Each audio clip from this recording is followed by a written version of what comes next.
అందరికీ నమస్కారం. నా పేరు భార్గవ్.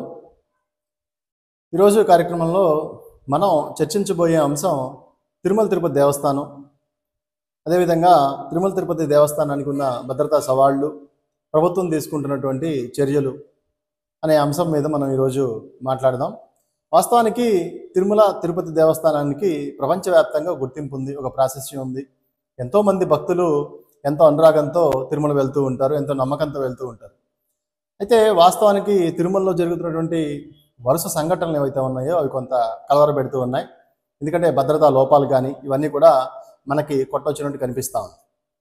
గతంలో కూడా ఈ తిరుమల తిరుపతి దేవస్థానం విషయంలో అనేకమైనటువంటి పొరపాట్లు కూడా మనకి జరిగినాయి.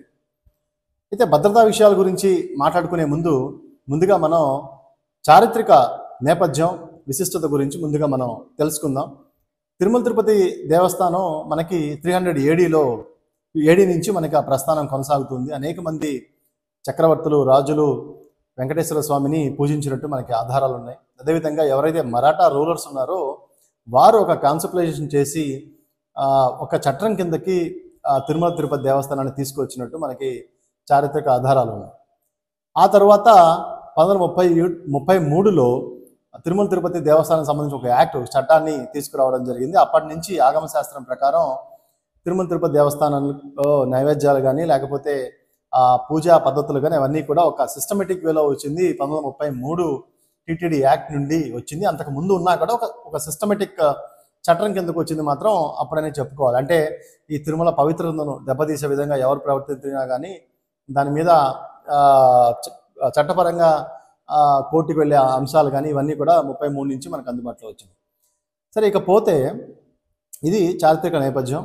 అదేవిధంగా తిరుమల తిరుపతి దేవస్థానం ఉన్నటువంటి ఒక అడ్వాంటేజెస్ మనం చూసుకుంటే 5,000 మందికి సరిపడా కాటేజెస్, అదేవిధంగా ఉచిత అన్నదానము, అదేవిధంగా కొంతమేరకు ఉచిత లడ్డు ప్రసాదము, ఇవన్నీ కూడా మనకి హాస్పిటల్స్, స్కూల్స్, యూనివర్సిటీస్ ఫండ్తో నడిచేవన్నాయి. మనకి తిరుమల తిరుపతి దేవస్థానం సంబంధించి బడ్జెట్ అలిగేషన్స్ చూసుకుంటే సుమారు 2,000 కోట్ల రూపాయల బడ్జెట్ పైనే ఉంటుంది ఎప్పుడు కూడా. అదేవిధంగా ప్రసాదం వితరణ ద్వారా అయితే ప్రసాదం అమ్మడం ద్వారా మనకు ఒక 600 కోట్ల రూపాయలు ఆదాయం వస్తుంది. అదే తలనీలాలు జుట్టు సమర్పించి దాన్ని భక్తులు సమర్పిస్తారు కాబట్టి ఆ జుట్టుని అమ్మడం ద్వారా కూడా సుమారు ఒక 300 కోట్ల రూపాయల ఆదాయం వస్తూ ఉంటుంది. ఓవరాల్గా రెవెన్యూ చూస్తే, అంటే తిరుమల తిరుపతి దేవస్థానానికి టోటల్ రెవెన్యూ చూస్తే 3 లక్షల కోట్ల పైమాట ఉంటుంది.